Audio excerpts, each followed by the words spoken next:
gamers, Retro Shocker back again with another episode of Finish Them.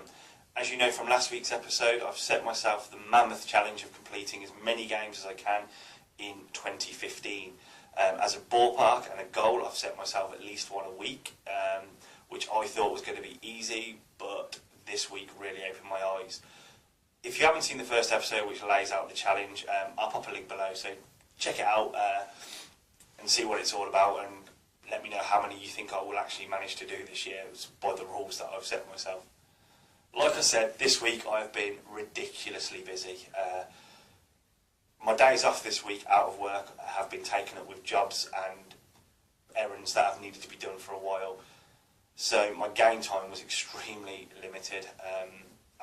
There was days this week where I just didn't even pick up a controller, and it got to the weekend and I was sort of like, it's week one of the challenge and I'm not even going to beat a game in week one. I am going to be behind on my target in week one.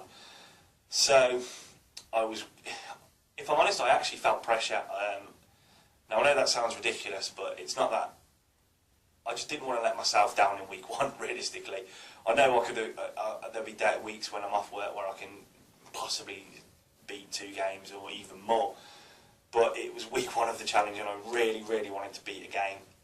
And last night, so the Tuesday, I sat down and picked up my Master System controller, popped in a game I've been trying to beat for a while that I've always got stuck on the 4th level with, and the gaming gods must have been looking down on me because everything fell into place and I beat the game. I went straight through it from start to finish, enjoyed every minute of it, and I was more relaxed as well, as silly as it sounds. It probably made all the difference in my gameplay. I was very, very relaxed when I did it.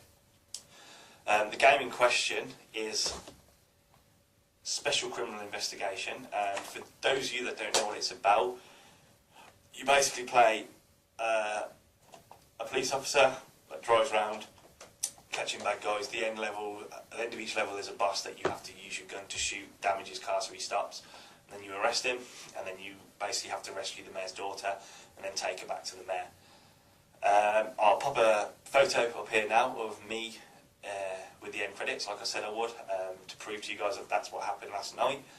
I was extremely tired but extremely happy once I'd finished because it was quite late last night, but really, really relieved is a word I'm going to use here, to get a game beat in week one. Now, it wasn't the game I wanted to beat this week. I really, really wanted to knock a Sonic or a Mario off my list. But that is my goal for this week. I want to get one of the big ones took out. I really, really want to beat Sonic. It's one of my favourite games of all time, and I never got to the end of it because, mainly through me throwing my rattles out the pram when I can't do a certain level, rather than working through it, I just turn it off in frustration. And I need to stop that. I need to stop rage quitting. That's a fact if I'm going to do anywhere near to this challenge. So, week 1 down, 1 game down, 51 to go. So guys, until next week, take care.